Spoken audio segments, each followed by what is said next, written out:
का अगर कोई दूसरा यीशु को ही बताएगा तो वो शामिल है। हालेलुया। हमें सावधान रहना है, क्योंकि आगे चलते ये बढ़ने वाला है।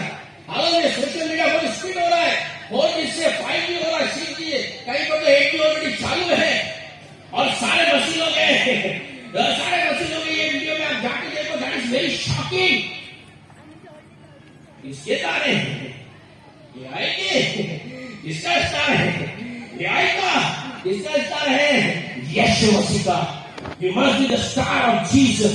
हमें यीशु मसीह का तारा होना जरूरी है, और यीशु मसीह का तारा लोगों को यीशु मसीह के पास ही लेकर जाता है। The next one, make sure we Jesus we are spreading। खातरी करके लोगों किस यीशु मसीह का प्रसार आप कर रहे हैं, नासरी यीशु का या AI वाले यीशु का। आप सही